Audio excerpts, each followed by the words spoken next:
অসম মাধ্যমিক শিক্ষা সংঘত চমুকৈ সেবাৰ পাঠ্যক্ৰমৰ অন্তৰ্গত নৱম শ্ৰেণীৰ মৰমৰ ছাত্ৰ ছাত্ৰীসকল তোমালোকক মোৰ ইউটিউব চেনেল টপ ৰিয়েললৈ স্বাগতম জনাইছোঁ।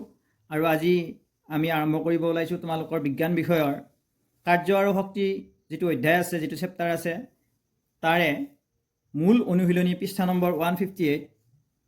এই পৃষ্ঠাৰ এই অনুশীলনীৰ গাণিতিক সমস্যা সমাধানৰ যত্ন কৰিম আমি।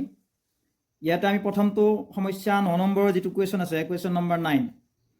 তোমাক কোনো এটা ঘৰত এমাহত মুঠ 250 ইউনিট 250 ইউনিট শক্তি ব্যয় হয়। এই শক্তি জুল এককত কিমান হ'ব আমি উলিয়াব লাগে। আমি যে পাওঁ 250 unit is equal to 250 kilowatt hour. 250টো আমি 250 ৰাখিলোঁ।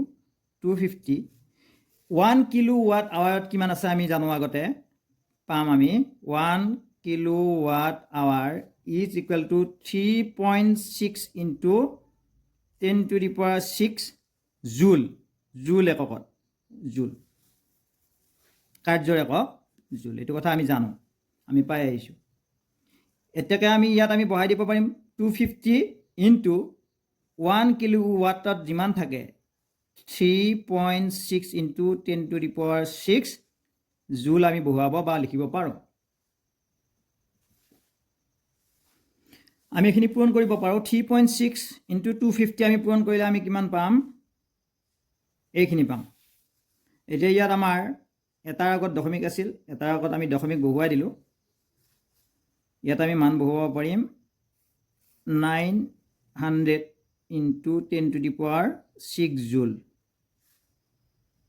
আকৌ এনেদৰে লিখিব পাৰোঁ 9 ইনটু 100 ইনটু 10⁶ জুল। 9 ইনটু 100ক এনেদৰে লিখিব পাৰোঁ 10 স্কুৱাৰ ইনটু 10⁶। আমাৰ সূচকৰ নিয়মমতে আমি কৰিব পাৰোঁ a⁴m ইনটু a⁴n। এইটো লিখিব পাৰোঁ a⁴m প্লাছ n লিখিব পাৰোঁ, অৰ্থাৎ 10 ভূমিকেইটা একে হ'ল, এটা 10 লিখিলোঁ আৰু 2 + 6 ইজ ইকুৱেল টু 8। এইটো ইমান জুল, 9 ইনটু 10⁸ জুল। অৰ্থাৎ আমাৰ কোনো এটা ঘৰত এমাহত মুঠ 250 ইউনিট শক্তি খৰচ হ'লে এই শক্তি জুল এককত প্ৰকাশ কৰিলে কিমান হ'ব? 9 ইনটু 10⁸ জুল। ইমানখিনি শক্তি আমাৰ ব্যয় হ'ব বা খৰচ হ'ব।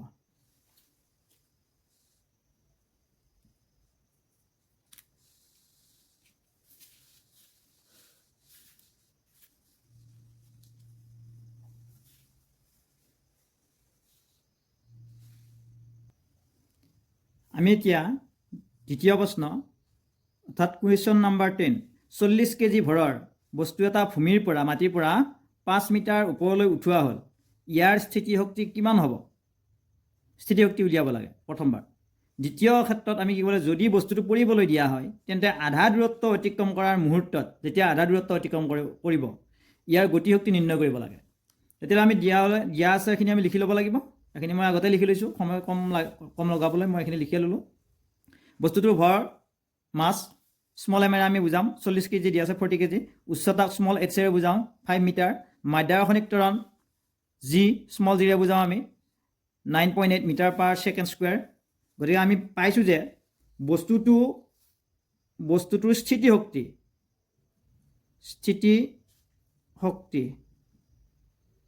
কিমান হ'ব? অৰ্থাৎ বস্তুটো উঠোৱাৰ পিছত 5 মিটাৰ উঠোৱাৰ পিছত তাৰ স্থিতিশক্তি অৰ্থাৎ পটেনচিয়েল এনাৰ্জি কিমান হ'ব? তাৰ সূত্ৰটো হৈছে আমাৰ mgh, অৰ্থাৎ ভৰ, মাধ্যাকৰ্ষণিক ত্বৰণ আৰু উচ্চতাৰ যিটো পূৰণফল হ'ব, সেইখিনিয়ে হ'ব আমাৰ বস্তুটোৰ স্থিতিশক্তি, বস্তুটোৰ গাত নিহিত থকা স্থিতিশক্তি। এতিয়া আমি মানখিনি বহুৱাই দিলেই হ'ল। আমি লিখিয়ে লৈছোঁ আগতে কিমান হ'ব। এমৰ মান দিয়া আছে 40 কেজি 40 কিলোগ্ৰাম ইনটু জিৰ মান হৈছে 9.8 metre per second square ms inverse 2 আৰু h উচ্চতা আছে 5 মিটাৰ। এইখিনি আমি লিখি ল'লোঁ। এতিয়া আমি গণনা কৰিব লাগিব, কেলকুলেশ্যন কৰিব লাগিব। কাষত কেলকুলেশ্যন কৰিলেই হ'ল। এতিয়া আমি গোটেইখিনি পূৰণফল আমি ইয়াতে উলিয়াই লৈছোঁ। পূৰণ কৰোঁতে আমাৰ ৰিজাল্ট ওলালে এইখিনি, অৰ্থাৎ 19,600 19,600 আমাৰ স্থিতিশক্তিৰ একক আমি জুলত প্ৰকাশ কৰিব পাৰোঁ।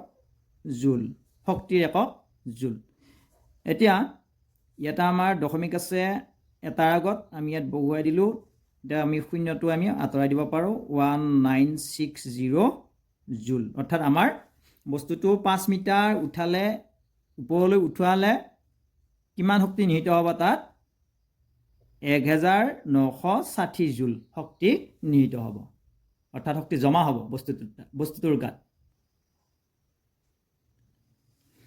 আকৌ দ্বিতীয় ক্ষেত্ৰত কোৱা হৈছিল আমাক কি কোৱা হৈছিলে যদি বস্তুটো পৰিবলৈ দিয়া হয় প্ৰশ্নত আছে যদি বস্তুটো পৰিবলৈ দিয়া হয় 5 মিটাৰ উঠোৱাৰ পিছত যদি বস্তুটো তললৈ পৰিবলৈ দিয়া হয় তেন্তে আধা দূৰত্ব অতিক্ৰম কৰাৰ মুহূৰ্তত আধা দূৰত্ব অৰ্থাৎ 5 মিটাৰৰ আধা 2.5 5 মিটাৰৰ আধা 2.5 সিমান দূৰত্বত অৰ্থাৎ ওপৰৰ অৱস্থানৰ পৰা 2.5 দূৰত্বত এয়া 2.5 দ্বিতীয় ক্ষেত্ৰত বস্তুটো আধা দূৰত্ব অতিক্ৰম কৰাৰ পিছত বস্তুটো ওপৰৰ অৱস্থানৰ পৰা 2.5 মিটাৰ দূৰত্বত আছে বুলি আমি ধৰি ললো আমি মানি ললো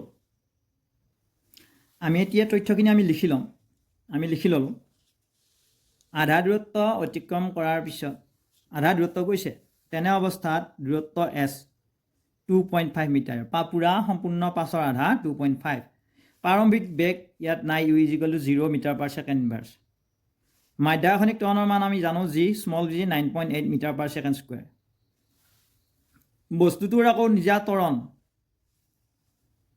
বেগ বৃদ্ধিৰ হাৰক ত্বৰণ বুলি কোৱা হয় নিজা ত্বৰণ হ'ল plus 9.8 metre per second square প্লাছটো হৈছে নিম্নমুখী গতিৰ ক্ষেত্ৰত নিম্নমুখী গতিৰ বাবে পজিটিভ চিনটো আমি বহুৱাইছোঁ আৰু অন্তিম বেগ আমি নাজানো বৰ্তমানলৈকে আমি নাজানো এতিয়া অন্তিম বেগটো আমাৰ প্ৰয়োজন হ'ব যেহেতু আমাক গতি শক্তি উলিয়াবলৈ হাফ mv² লাগিব ভিৰ মানটো আমি আগতে উলিয়াই ল'ব লাগিব গতিকে আমি ভিৰ মান উলিয়াবলৈ আমি কি কৰিব লাগিব গতিৰ আমি সূত্ৰ পাইছোঁ গতি সূত্ৰৰ এইটো হৈছে twice as is equal to v² minus u² নাইবা এইটো ইফালে লিখিব পাৰোঁ এইটো ইফালে লিখিব পাৰোঁ v² minus u² আমাৰ তেতিয়া সুবিধা হ'ব এতিয়া মানখিনি বহাই যাম v² যেহেতু v² আমি ভিৰ মান উলিয়াব লাগিব আৰু এইটো হ'ল 0 2 into এৰ মান হৈছে আমাৰ দিয়া আছে 9.8 মিটাৰ পাৰ ছেকেণ্ড স্কয়াৰ আৰু s দূৰত্ব আমি ইয়াতে লিখি থৈছোঁ 2.5 মিটাৰ 2.5 মিটাৰ 2.5 মিটাৰ আমি এইখিনি 2 into 9.8 metre per second square into 2.5 metre এইকেইটা মান আমি পূৰণ কৰিলে এইকেইটা মান আমি ইয়াত পূৰণ কৰি দিলে আমি কিমান পাম এইখিনি পাম ইয়াত এটাৰ আগত আৰু এটাৰ আগত মোৰ দুটাৰ আগত আছে দশমিক এইটো বহুৱাই দিলোঁ আমি কিমান পাম v² পৰা আমাৰ 0 গ'লে v² থাকিব আৰু এইখিনি কাৰণে আমি কিমান পালোঁ 49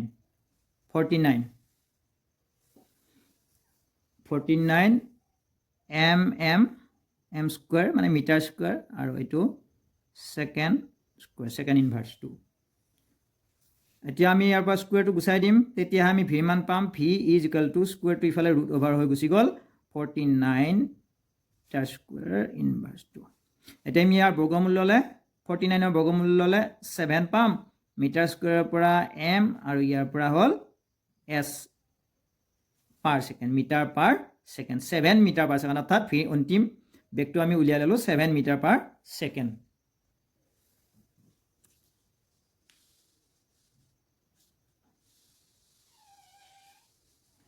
এতিয়া আমি গতি শক্তি উলিয়াব পাৰিম যেহেতু আমি ভিৰ মান পালোঁ 7 মিটাৰ পাৰ ছেকেণ্ড ইনভাৰ্স এটা গতি শক্তি শেষত গতি শক্তিটো আমি উলিয়াব লাগিব গতি শক্তি আমি যেটো নিৰ্ণয় কৰিব দিছে গতি শক্তি = গতি শক্তি সূত্ৰ হাফ mv² ইয়াত আমাৰ মানখিনি বহাই দিলোঁ হাফ ইনটু এমৰ মান দিয়া আছিল আমাক প্ৰশ্নত দিয়া আছে 40 kg 40 কিলোগ্ৰাম আৰু v² মান পাইছোঁ আমাৰ 49 মিটাৰ স্কয়াৰ পাৰ ছেকেণ্ড ইয়াতে এনেদৰে কাটিব পাৰি 2 into 20 কৰিলে আমাৰ 40টো কাটি দিব পাৰিম গতিকে এইখিনিক আমি পূৰণ কৰিলে আমি কিমান পাম 980 আৰু শক্তিৰ গতি শক্তিৰ একক জুলত আমি প্ৰকাশ কৰিলোঁ আৰু এটি হ'ব আমাৰ পাবলগীয়া এনসাৰ ধন্যবাদ আজিলৈকে এৰিছোঁ পুনৰ আকৌ ইয়াৰ পিছৰ খণ্ডত লগ পোৱাৰ প্ৰতিশ্ৰুতিৰে আজিলৈ ইমানতে সামৰিছোঁ